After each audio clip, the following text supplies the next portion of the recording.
Hello everyone, welcome to all of you. Welcome to all of you in this class of mathematics. मैं आपको maths पढ़ाऊंगा जिसमें आज हमारा अच्छा सा टॉपिक है जिसका नाम है ट्रिग्नोमेट्री, जो आपको बहुत पसंद भी होता है और जल्दी से आप इसको रिलेट कर पाते हैं because you earlier have studies this chapter in 11th-12th। तो आपको ये ज़्यादा समझ में भी आता है, स्कोरिंग भी होता है और बहुत इंपॉर्टेंट होता है वो। और किसके लिए, जो एनडीए और सीडीएस के लिए तैयारी कर रहे हैं उनके लिए मैं यहाँ पे ट्रिग्नोमेट्री पढ़ाने वाला हूँ। बहुत ही अच्छे कॉन्सेप्ट मैं आपको बताऊँगा बेसिक टू एडवांस लेवल पे। और क्वेश्चंस इसके आते ही आते हैं, आप जानते हो, चाहे आप एनडीए की तैयारी कर रहे हो चाहे सीडीएस की तैयारी कर रहे हो, ट्रिग्नोमेट्री से क्वेश्चन तो बनना ही बनना है। जिसने कभी भी ट्रिग्नोमेट्री ना पढ़ी हो उसको भी यहाँ पे समझ में आने वाला, और जिसने पढ़ रखा है वो थोड़ा सा वीडियो को स्पीड में देखें, तेज़ी से देख लेंगे 1.5 या फिर 2 की स्पीड से, तब आपको अच्छे कंटेंट मिल जाएंगे। अभी मैं बेसिक से स्टार्ट करता हूँ। सबसे पहले ट्रिग्नोमेट्री पे आते हैं। ट्रिग्नोमेट्री वर्ड जो है ये 2 वर्ड से बना है, एक ट्रिगो एक ज्योमेट्री, दोनों को मर्ज कर दिया गया है।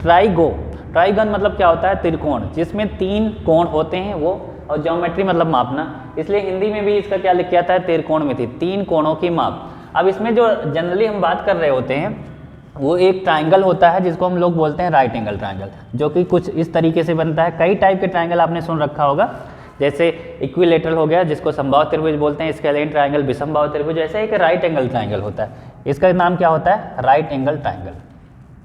यहाँ पे लिख देते हैं राइट एंगल ट्राइंगल। समकोण त्रिभुज इसको बोला जाता है। कौन सा त्रिभुज, समकोण त्रिभुज। इस ट्राइंगल की स्पेशल क्वालिटी क्या होती है कि एक एंगल यहाँ पे, कोई भी वन एंगल क्या होगा वो 90 डिग्री का होगा, और ये जो लाइन जा रही होती है इसको हम इसका बेस बोलते हैं। आप सभी जानते हो ये इसका बेस होता है, और जो एक इसके ऊपर ऐसे परपेंडिकुलर लाइन आती है जो इसके साथ 90 डिग्री का एंगल बनाती है, इसको हम लोग क्या बोलते हैं, इसको हम लोग बोलते हैं परपेंडिकुलर। ये जानते ही होंगे आप, परपेंडिकुलर। हिंदी में इसको लंब बोला जाता है। तो ये लंब हो गया, ये बेस हो गया, बेस को हिंदी में क्या बोलेंगे, इसको बोलते हैं आधार। और ये जो सबसे बड़ी वाली लाइन बन रही होती है इस तरह से राइट एंगल में, इसको हम लोग बोलते हैं हाइपोटेन्यूज या फिर कर्ण, हाइपोटेन्यूज। तो 3 साइड होती हैं, पहला बेस हो गया जो कि आपका ये हॉरिजेंटल लाइन होती है, एक परपेंडिकुलर जो लंबवत रेखा उसके ऊपर बन रही जिसके साथ वो 90 डिग्री का एंगल बना रहा होता है, इसको परपेंडिकुलर बोलेंगे। तीसरा वाली जो साइड होती है, जो सबसे बड़ी साइड होती है, उसको हाइपोटेन्यूज या फिर कर्ण बोला जाता है। यहाँ पे जो एंगल बन रहा होता है उसको जनरली हम थीटा लिखते हैं या फिर कभी कभी अल्फा और बीटा लिखते हैं। इसके सामने जो लाइन होती है जस्ट इसके सामने वाली, इसी को परपेंडिकुलर यानी लंब बोलते हैं, जो इस तरीके से होती है लंब, और ये इसका बेस हो जाता है। इन दोनों को मिलाने पे हाइपोटेनस। अब इस पर बेस्ड कुछ रेशियो बना दिए गए हैं जिन ट्रिग्नोमेट्री में, जिन्हें हमें पढ़ना रहता है। जैसे कैसे बनाया गया कि जब भी हम परपेंडिकुलर और बेस को डिवाइड करते हैं, क्या लिखते हैं, परपेंडिकुलर, P मीन्स परपेंडिकुलर, और अपॉन में ये क्या है, हाइपोटेनस। परपेंडिकुलर और हाइपोटेनस मतलब 2 साइड हमने उठाया, एक ये वाली साइड और दूसरा ये वाली साइड, इन दोनों का रेशियो बना दिया, डिवाइड किया, तो एक रेशियो बना परपेंडिकुलर अपॉन बेस, यानी क्या, कर्ण बटे परपेंडिकुलर मीन्स लंब बटे कर्ण। ये आपने पढ़ा होगा हिंदी मीडियम वाले। तो इसको एक नाम दे दिया गया जिसको बोला जाता है साइन, और ये जो एंगल बन रहा है इसके एंगल साथ में लिख दिया जाता है, तो ये साइन थीटा हो जाता है। इसीलिए आपने पढ़ा होगा कि साइन थीटा जो होता है परपेंडिकुलर अपॉन क्या होता है, हाइपोटेन्यूज होता है। इसी तरह जब हमने इसको लिया, बेस को लिया और हाइपोटेनस से भाग दिया, तब क्या मिलता है, बेस अपॉन हाइपोटेन्यूज, यानी आधार बटे कर्ण। तब जो रेशियो बना उसको हमने क्या नाम दे दिया, कॉस नाम दे दिया, उसके साथ में एंगल लिख दिया, कॉस थीटा बन गया। ऐसे ही जब हमने परपेंडिकुलर और बेस को डिवाइड किया तो एक नई चीज़ हमें मिल गई, परपेंडिकुलर अपॉन में बेस, बी मतलब बेस, यानी लंब बटे आधार। तो लंब और आधार का जो रेशियो बना उसको हमने टेंजेंट नाम दिया, जिसको शॉर्ट में टैन लिखते हैं, और थीटा लगा दिया तो टैन थीटा हो गया। इसीलिए टैन थीटा क्या होता है, लंब बटे आधार होता है, यानी परपेंडिकुलर अपॉन बेस होता है। Cos theta base upon hypotenuse, और साइन थीटा होता है परपेंडिकुलर अपॉन हाइपोटेन्यूज। तो ये 3 हो गए। बाकी इनके कुछ रिवर्स हो गए। रिवर्स कौन से होते हैं, जब इसको रिवर्स कर दिया जाता है, P/H को H/P लिख देते हैं। यहाँ पे देखिएगा मैं लाइन ड्रॉ कर दे रहा हूँ ऐसे। जब आपने इसी को ऐसे लिख दिया हाइपोटेन्यूज अपॉन में परपेंडिकुलर। तो साइन का उल्टा जो होता है इसको रेसिप्रोकल बोलते हैं, वो क्या बन जाता है, कॉसेक थीटा। तो साइन और कॉसेक एक दूसरे के रेसिप्रोकल होते हैं, क्योंकि साइन होता है परपेंडिकुलर अपॉन हाइपोटेन्यूज और कॉसेक होता है हाइपोटेन्यूज अपॉन परपेंडिकुलर, यानी कर्ण बटे लंब। जब इसको रिवर्स कर लिया, बेस अपॉन हाइट था, तो इसको हम कर देंगे हाइपोटेन्यूज अपॉन में बेस, तब जो मिलता है वो कॉस का उल्टा हो जाता है, कॉस का रेसिप्रोकल जिसको हम सेक थीटा बोलते हैं। ऐसे परपेंडिकुलर अपॉन बेस को रिवर्स कर देंगे तो बेस अपॉन परपेंडिकुलर बन जाता है, और इसी को tan का रिवर्स बोल देते हैं, कॉट बोल देते हैं, तो इसको कॉट थीटा। तो कुल मिलाकर हमारे पास 6 रेशियो हो जाते हैं। इन्हीं 6 रेशियो पे हमारा जो ट्रिग्नोमेट्री का चैप्टर है एंगल एंड रेशियो, ये आपका पूरा का पूरा होता है। कौन कौन सा हो गया, पहला हो गया साइन थीटा, दूसरा कॉस थीटा, tan थीटा, और ये कॉसेक, सेक, कॉट। तो 6 रेशियो मिल गए, इन्हीं पे मिला करके आपके क्वेश्चंस मिल जाते हैं। आपने एक चीज़ पढ़ रखा होगा, पहले कभी सुना होगा कि sign square theta plus cos square theta 1 होता है, ये आप सभी को पता होगा। तो इसी तरीके से आप देख रहे हो साइन और कॉस साथ में आएंगे, कभी साइन और सेक साथ में आएंगे, कॉसेक आएंगे, इनको मिला के ट्रिग्नोमेट्री के क्वेश्चंस बनाए जाते हैं। तो आपको आज ये पता चल गया होगा, जो आपको 9th क्लास से इस तरीके से पढ़ाया जाता है, ये बेसिक वाली चीज़। इसके अलावा यहाँ पे मैंने साइन लिखा, उसके अपोजिट लिख दिया। इसी चीज़ को मैं फिर से लिख देता हूँ, एक बार इसका आप स्क्रीनशॉट लीजिए और नोट कर लीजिए जिसको नोट करना है। वीडियो को पॉज करिए, नोट करिए, या फिर स्क्रीनशॉट में हट जाता हूँ। हो गया, चलिए इसको रब कर दिया जाए।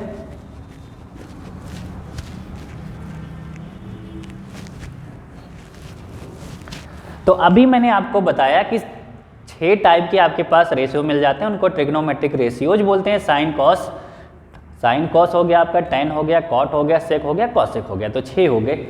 अब रेसिप्रोकल देख लीजिए, जैसे अगर हमें लिखना हो कि साइन थीटा, तो साइन थीटा इक्वल टू हो जाएगा 1 अपॉन कॉसेक थीटा। क्यों हो जाएगा, क्योंकि एक दूसरे के रेसिप्रोकल होते हैं, रिवर्स कर दिया जाए। ऐसे ही अगर हम कॉस के लिए लिखें तो कॉस थीटा को क्या लिख सकते हैं, इसको लिख सकते हैं 1 अपॉन सेक थीटा, लिख सकते हैं बिल्कुल। tan थीटा को क्या लिखा जा सकता है, tan थीटा हो जाएगा 1 बाई कॉट थीटा। सेम यही कंडीशन इसके लिए फॉलो कराएंगे। अगर आपको कॉसेक लिखना है तो कॉसेक थीटा जहाँ कहीं भी लिखा हो उसकी जगह पे हम क्या लिख सकते हैं, 1 अपॉन साइन थीटा। तो साइन और कॉसेक एक दूसरे के रेसिप्रोकल होते हैं, व्युत्क्रम होते हैं, उल्टे होते हैं। तो कॉसेक 1 अपॉन साइन होगा और साइन क्या होगा, 1 अपॉन कॉसेक।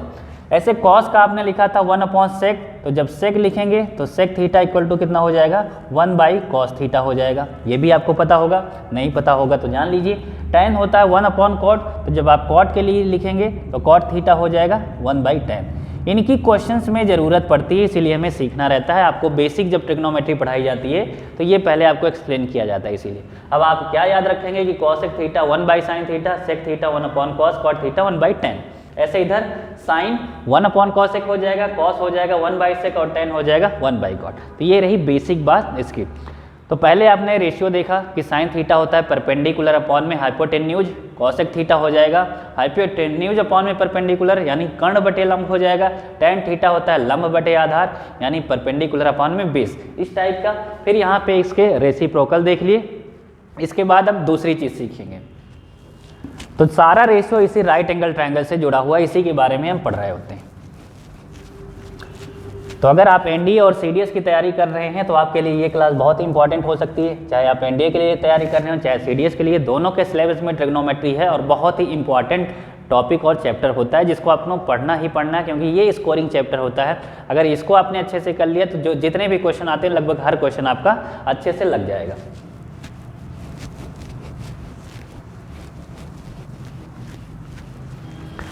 इसके बाद देखिएगा क्या आइडेंटिटीज, कुछ आइडेंटिटीज होती हैं, इंपॉर्टेंट होती हैं, उनको हम लोग पढ़ लेते हैं। हिंदी में बोलते हैं सर्व समीकाएं, सर्व समीकाएं आइडेंटिटीज। तो 3 टाइप की आइडेंटिटी आपने पढ़ा होगा, नहीं पढ़ा होगा तो देख लीजिए कौन कौन सी होती है। सबसे पहले आपने ये पढ़ा होगा कि sign square theta plus cos square theta ये कितना होता है, ये 1 होता है। ये पहली मोस्ट इंपॉर्टेंट आइडेंटिटी है जो आप सभी ने पढ़ रखा होगा कि साइन और कॉस के साथ में कॉम्बिनेशन आए, साथ में प्लस लिखा हो, दोनों स्क्वायर है तो मिलके कितना बन जाता है, 1 बन जाता है। ऐसे दूसरा आपने क्या पढ़ा होगा, सेक स्क्वायर थीटा माइनस का tan स्क्वायर थीटा, ये भी कितना हो जाएगा, ये 1 हो जाएगा। तो दूसरा सेक और tan होगा, लेकिन बीच में क्या रहेगा, minus. Sec square theta minus tan square theta equal to 1 होगा। तो पहली आइडेंटिटी और दूसरी आइडेंटिटी, इनका भी क्वेश्चंस में बहुत ज़्यादा यूज रहता है। और तीसरा और लास्ट आपने क्या पढ़ रखा है, तीसरी होती है कॉसेक स्क्वायर थीटा माइनस में कॉट स्क्वायर थीटा, ये भी मिलके कितने बनते हैं, 1 बनता है। तो these are the 3 identity which is very important. तीनों की वैल्यू 1 होती है। साइन का कॉस के साथ combination sign square theta plus cos square theta, जहाँ भी दिखे उसकी वैल्यू 1 होती है। लिख देना है आपको। Sec square minus tan square जहाँ दिखे उसकी जगह पे आप सीधे 1 लिख सकते हैं। Cosec square theta minus cot square theta भी 1 होता है। अब इसी के बेसिस पे अगर आपसे पूछा जाए कि साइन स्क्वायर थीटा बताइए कितना होगा, साइन स्क्वायर थीटा, तब आप कहेंगे अगर sign square theta plus cos square theta 1 है तो हमसे साइन स्क्वायर थीटा पूछा जा रहा है, तो ये वाला कॉस स्क्वायर थीटा इधर राइट साइड में ट्रांसफर कर देते हैं RHS साइड में। तो इधर ये प्लस कॉस स्क्वायर है, इधर जाके माइनस कॉस स्क्वायर हो जाएगा। तो साइन स्क्वायर थीटा क्या बनेगा, 1 माइनस का कॉस स्क्वायर थीटा, यही होता है ना साइन स्क्वायर थीटा बराबर। तो sine square theta equal to आ गया 1 माइनस कॉस स्क्वायर थीटा। दूसरी चीज, अगर आपसे कॉस स्क्वायर थीटा पूछा जाएगा तब क्या करेंगे, सेम वही पैटर्न कि साइन इधर प्लस साइन है, राइट साइड में ले जाओगे तो माइनस हो जाएगा। तो यहाँ से आपका कॉस स्क्वायर थीटा क्या निकल के आता है, कॉस स्क्वायर थीटा हो जाएगा 1 माइनस साइन स्क्वायर थीटा। तो जहाँ कहीं भी आपको 1 माइनस साइन स्क्वायर थीटा मिले उसकी जगह पे आप कॉस स्क्वायर थीटा लिख सकते हो। 1 माइनस कॉस स्क्वायर दिखे तो उसकी जगह पे क्या लिख सकते हैं, sine square theta. Same process इस पे फॉलो करेंगे। इन्होंने दिया sec square theta minus tan square theta 1 होता है, इतनी बात तो हमें पता है। लेकिन डायरेक्ट अगर आपसे मैं कहूँ कि सेक स्क्वायर थीटा बताइए क्या होगा, सेक स्क्वायर थीटा, तो आप कहेंगे ये माइनस tan स्क्वायर थीटा को हम राइट साइड में भेज देते हैं इक्वल टू के उधर, तो ये माइनस क्या हो जाएगा, प्लस हो जाएगा। तो 1 तो पहले ही सही था, 1 प्लस कितना हो जाएगा, tan स्क्वायर थीटा, ये सेक की वैल्यू आ जाएगी। तो अगर आपसे पूछा जाए कि सेक स्क्वायर थीटा कितना होता है तो क्या बताएंगे, 1 प्लस tan स्क्वायर थीटा। और अगर tan स्क्वायर थीटा पूछ लिया जाए तो देखिएगा, tan स्क्वायर थीटा जब पूछेंगे तो tan स्क्वायर आपका राइट साइड लेके चले जाओगे तो प्लस tan स्क्वायर हो जाएगा, तो 1 को इधर लाना पड़ेगा, तो 1 इधर पॉजिटिव है, इधर आके नेगेटिव हो जाएगा। तो आपका क्या बनेगा, tan square theta equal to sec square theta था, 1 इधर आएगा तो माइनस हो जाएगा, सेक स्क्वायर थीटा माइनस 1। तो tan स्क्वायर थीटा कितना होता है, सेक स्क्वायर थीटा माइनस 1। इनकी बहुत ज़्यादा जरूरत पड़ने वाली है कब, जब आप क्वेश्चन सॉल्व करेंगे। डायरेक्ट अगर कहीं आपको क्वेश्चन में ये चीज़ लिखी हुई मिली तो उसकी जगह पे आप tan स्क्वायर थीटा लिख पाएंगे। क्लियर है, आगे बढ़ें। ऐसे इन दोनों का भी निकाल लिया जाए। कॉसेक स्क्वायर थीटा कितना हो जाएगा, कॉसेक स्क्वायर थीटा, देखिए कॉट को उधर भेज देंगे तो ये हो जाएगा 1 प्लस कॉट स्क्वायर थीटा। तो कॉसेक स्क्वायर थीटा कितना हो गया, 1 प्लस कॉट स्क्वायर थीटा। ऐसे अगर कॉट स्क्वायर थीटा पूछा जाए तो कॉट स्क्वायर इधर भेजिए तो प्लस का कॉट, और -1 को इधर भेज दीजिए तो -1।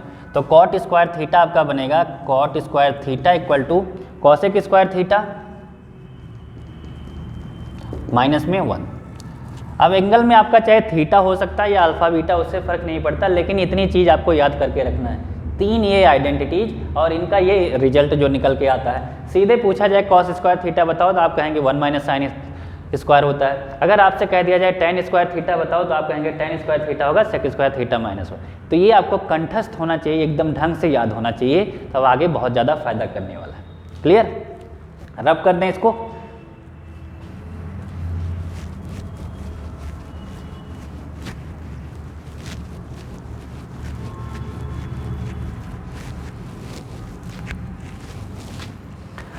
अब ट्रिग्नोमेट्री में जो सबसे ज़्यादा जरूरी चीज़ होती है वैल्यू याद करना। अगर आपको वैल्यू याद रहती है तो उससे आप क्वेश्चन जल्दी से याद निकाल पाओगे।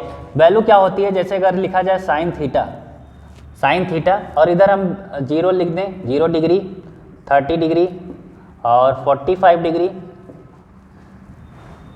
60 डिग्री और 90 डिग्री, इतने की वैल्यू आपको याद रहना बहुत ज़रूरी है। आपको हर बुक में मिल जाएगा, ट्रिग्नोमेट्री की कोई भी बेसिक बुक उठाइए वहाँ से वैल्यू जरूर याद कर लीजिए, जिससे आपके क्वेश्चन फटाफट लगें। जैसे साइन 0 की वैल्यू होती है 0, साइन 30 कितना होता है 1/2, साइन 45 कितना होता है 1/√2, साइन 60 की वैल्यू कितनी हो जाती है √3/2, साइन 90 की वैल्यू कितनी आती है 1।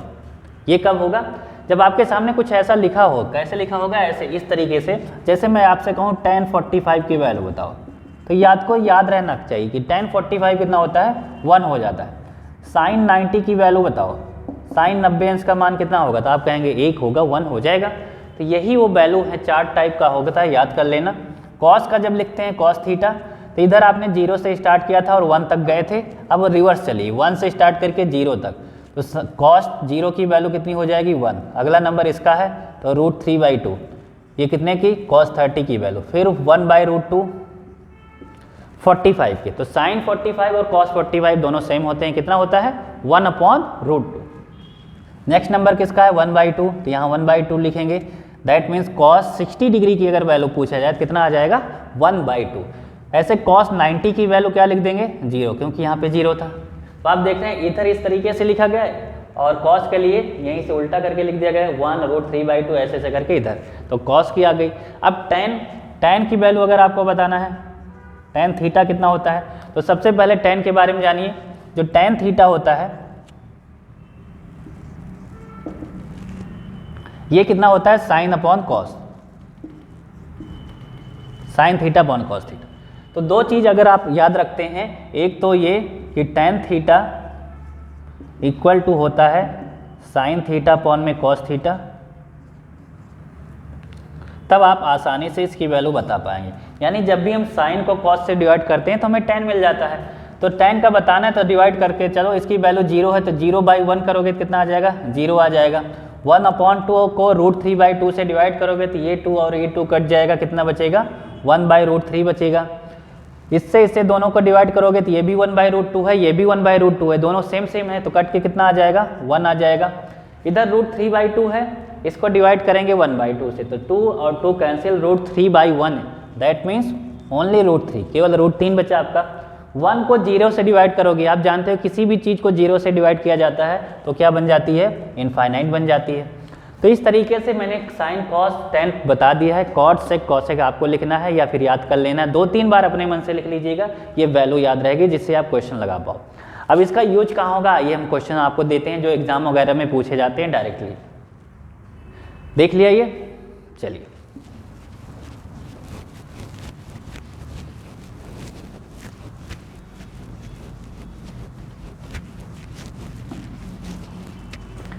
एक सिंपल सा क्वेश्चन मैं आपके सामने लिखता हूं जो आपको लगाना है।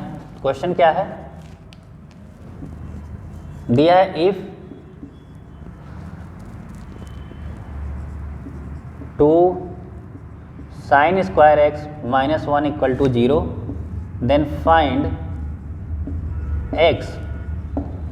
ये आपको बताना है। ऑप्शंस मैं लिख देता हूं। पहला ऑप्शन है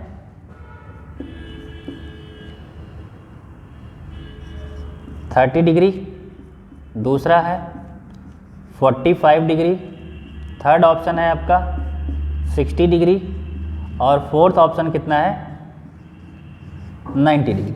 तो 4 ऑप्शन आपको दिए गए हैं, इसमें से बताना है कि कौन सा आंसर होगा। क्वेश्चन क्या है, if 2 sin square x - 1 = 0 then find the value of x। ये x लिखा है मैंने, इसको ध्यान से देखिएगा ऐसे, ठीक है। मेरा x जो है सांप की तरह थोड़ा सा बन जाता है, लेकिन कोई बात नहीं, मैनेज करिए। 2 sin square x - 1 = 0 है, तो आपको x की वैल्यू बताना है। तो देखिए क्वेश्चन कैसे लगाएंगे, इसको उठाते हैं। इन्होंने क्या कहा है 2 sin square x, -1 को राइट साइड में भेज देते हैं इक्वल के इस साइड में, तो +1 हो जाएगा। sin square x, ये 2 इधर इंटू में है, 2 इंटू लिखा है, राइट साइड अगर आप भेजोगे तो अपॉन में चला जाएगा, इसके बटे में लिख उठेगा, तो ये क्या हो जाएगा 1/2 हो जाएगा। 1/2 हो गया। केवल साइन x की बात करें, यहाँ देखिए स्क्वायर लगा है, sine square x, that means sign का स्क्वायर है। ये वाला स्क्वायर अगर राइट साइड में जाएगा तो इसका स्क्वायर रूट लग जाएगा। जब इधर से हम स्क्वायर हटाते हैं तो इधर स्क्वायर रूट लग जाता है, तो 1 का स्क्वायर रूट तो 1 ही होगा और 2 का स्क्वायर रूट कितना हो जाएगा √2 लिख दिया जाएगा। अब साइन x इक्वल टू कितना आ चुका है 1/√2। बताइए कि 1/√2 साइन में कितने की वैल्यू होती है। तो अगर आपको वैल्यू याद होगी, ध्यान होगी, तो आप कहेंगे कि 1/√2 साइन में 45 की वैल्यू होती है। इसको हम लिख सकते हैं साइन 45।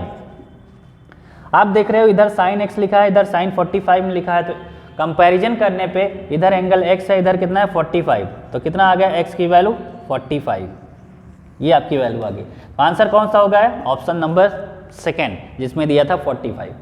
क्लियर है इतनी बात, आगे बढ़ा जाए। वेरी गुड, नोट कर लीजिए इसको, रब कर दें, बहुत अच्छे।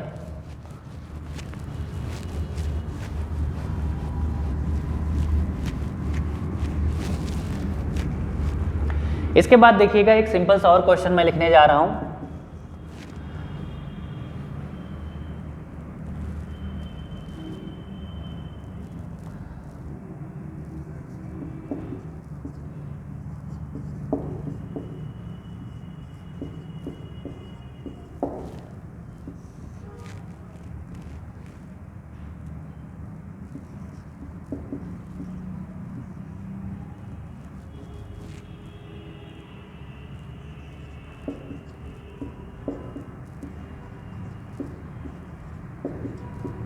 इसकी वैल्यू बताना है। क्वेश्चन ने क्या लिख रहा है, sine square 90 plus cos square 60 upon में sine square 45 plus cos square. Answer बताना है आपको। तो वैल्यू अगर आप हो तो सीधे सीधे आप लिख सकते हो, जैसे साइन स्क्वायर साइन 90 की वैल्यू कितनी होती है 1 और स्क्वायर लगा है तो 1 का स्क्वायर लिख देंगे, प्लस में कॉस 60 की वैल्यू कितनी होती है 1/2 और स्क्वायर लगा है तो 1/2 का स्क्वायर लिख देंगे, अपॉन में नीचे देख रहे हैं एंगल सेम है 45 चाहे तो आप वैल्यू रख दें, या फिर अगर आपको वो याद आ गया हो जो मैंने बताया था कि sign square theta plus cos square theta क्या होता है 1 होता है। अगर ये चीज़ डायरेक्ट याद है तो आप इससे रिलेट कर पाएंगे, साइन स्क्वायर ये theta plus cos square theta तो डायरेक्ट इसकी वैल्यू 1 और वैल्यू 1/√2 रख के लगाएंगे तब भी 1 ही आएगा। तो इसको सॉल्व किया जाए, ये यहाँ से 1 मिला, इधर से कितना मिला 1/4, 4 1 जा 4 प्लस 1 5, तो आंसर कितना आ गया 5/4, इतना आंसर आ गया। तो अगर आपको वैल्यू याद रहती है तो ऐसे जो छोटे छोटे सिंपल क्वेश्चन होते हैं उनको आप आसानी से लगा पाएंगे। क्लियर रही इतनी बात, ठीक है आगे बढ़ें, नोट कर लीजिए इसको।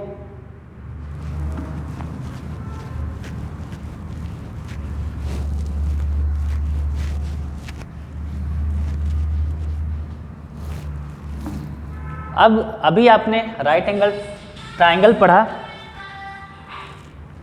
तो राइट एंगल ट्रायंगल में आप जानते हो कि 3 साइड होती हैं और तीनों की वैल्यू होती है, उसमें हम पाइथागोरस लगाते हैं। जैसे अगर मैं कह दूं ये 3 है और ये 5 है तो इसकी वैल्यू बताइए, तो आपको पता है कि आप पाइथागोरस लगा दोगे। पाइथागोरस क्या कहती है कि ये एक ट्रायंगल है ABC इस टाइप से, तो हम क्या लिखते हैं हाइपोटेनस का स्क्वायर यानी h का स्क्वायर और फिर बेस का स्क्वायर प्लस परपेंडिकुलर का स्क्वायर, यही होता है पाइथागोरस। क्या है ये, हम लोग पाइथागोरस यूज करते हैं तब, यानी AC का स्क्वायर आपका ये C लिखा गया है AC का स्क्वायर इक्वल टू कितना हो जाता है AB के स्क्वायर के और प्लस BC के स्क्वायर से। AC का स्क्वायर कितना दिया है 5 का स्क्वायर लिखेंगे, AB कितना दिया है बताना है, नहीं पता x लिख दीजिए, x का स्क्वायर प्लस BC आपको कितना दिया गया 3, तो 3 का स्क्वायर लिख देंगे। तो 5 का स्क्वायर हो जाएगा 25, x का स्क्वायर यहाँ पे लिख दिया और प्लस में 3 का स्क्वायर 9 इधर आके माइनस हो जाएगा तो x स्क्वायर इक्वल टू आपको मिलेगा 16, x की वैल्यू कितनी मिल जाएगी 4, यानी ये जो साइड है ये कितनी निकल के आ गई 4। ये कब मिलेगा जब आप पाइथागोरस लगाते हैं। लेकिन मैं आपको एक ऐसा तरीका बता रहा हूँ जो ज़्यादातर क्वेश्चंस पूछे जाते हैं जिसमें आपको पाइथागोरस बार बार लगाने की ज़रूरत नहीं पड़ेगी, क्योंकि जितने टाइम में आपको क्वेश्चन लगाना है उतनी देर में तो आप पाइथागोरस यूज कर रहे होंगे। तो कुछ इंपॉर्टेंट इस ट्राइंगल से रिलेटेड ऐसे नंबर्स हैं जिनको हम पाइथागोरस डिजिट बोलते हैं या पाइथागोरस ट्रिपलेट बोलते हैं, वो याद रहती हैं तो डायरेक्ट आप क्वेश्चन लगा पाएंगे। बताएं आपको कैसे, देखिए एक कॉम्बिनेशन तो आपने यही देख लिया 3 4 5, यहाँ पे मैं लिख दे रहा हूँ कौन कौन से वो नंबर सबसे ज़्यादा यूज होते हैं। क्या बोलेंगे इसको बोलेंगे पाइथागोरस ट्रिपलेट।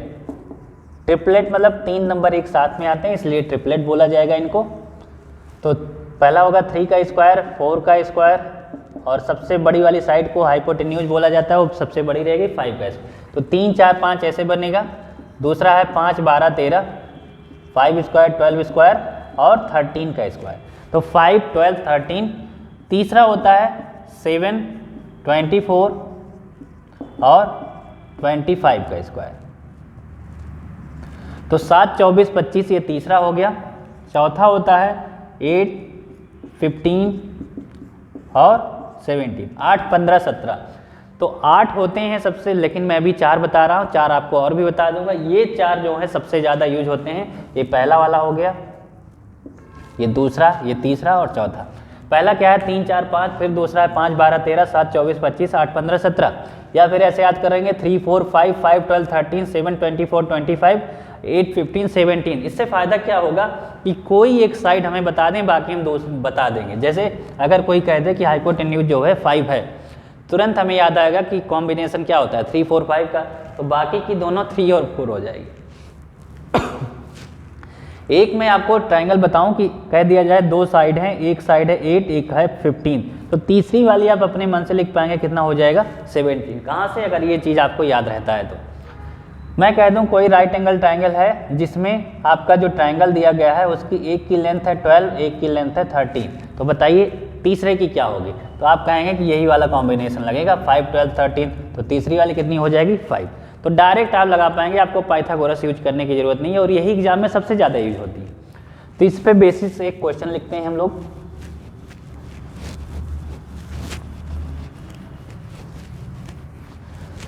देखिए एक सिंपल सा क्वेश्चन मैं आपके सामने लिख रहा हूं। दिया है if cos theta equal to 4/5 then find आपको क्या करना है,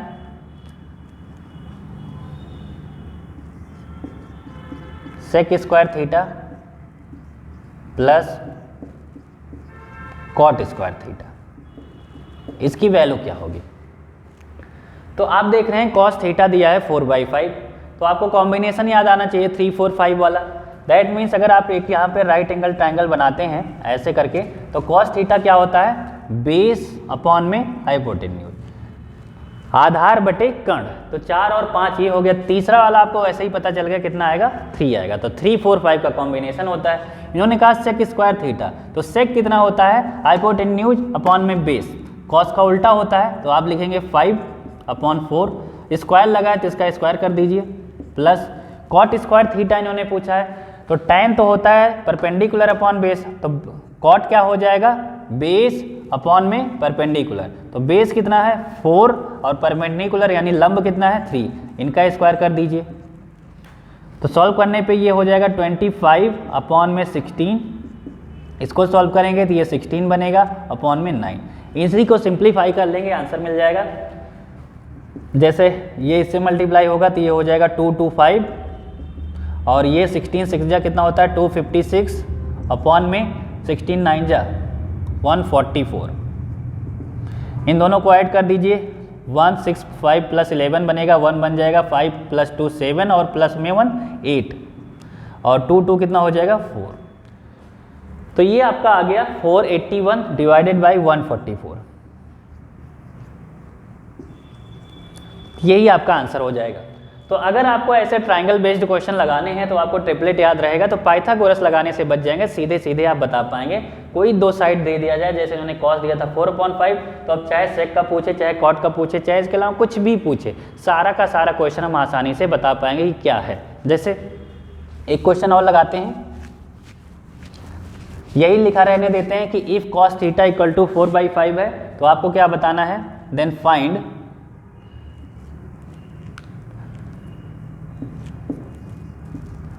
tan theta plus sin theta minus में 1। इस तरीके से मान लीजिए कोई क्वेश्चन आपके सामने पूछा जाता है, तो tan थीटा इन्होंने कहा, तो tan कितना हो जाएगा 3/4, तो सीधे लिखिए 3/4। sin थीटा पूछा है, तो sin परपेंडिकुलर अपॉन हाइपोटेन्यूज, तो 3/5 और माइनस में 1 दिया, इसी को सॉल्व करिए। इनका एलसीएम लेंगे, 5 और 4 का एलसीएम कितना होता है 20, 5 और 4 का एलसीएम कितना हो जाएगा लासा 20। 4 से ये डिवाइड होगा 5 टाइम्स 5, 3 से मल्टीप्लाई करेंगे तो कितना हो जाएगा 5 3 जा 15, 5 3 15, प्लस 5 से 20 को डिवाइड करोगे तो 4 आएगा, तो 4 को 3 से मल्टीप्लाई कर देंगे तो कितना हो जाएगा 4 3 जा 12, और यहाँ पे कुछ नहीं है तो 1 तो माना ही जाता है, इससे डिवाइड करोगे 20 आएगा और 20 को 1 से मल्टीप्लाई कर दोगे तो -20। तो 15 प्लस में 12 कितना हो जाएगा 27 माइनस में 20 डिवाइडेड बाई कितना 20। तो ये 27 माइनस 20 कितना होगा 7 अपॉन में 20। तो 7/20 इज द राइट आंसर। तो ऐसे करके आप छोटे छोटे क्वेश्चन सिंपल आसानी से लगा सकते हैं।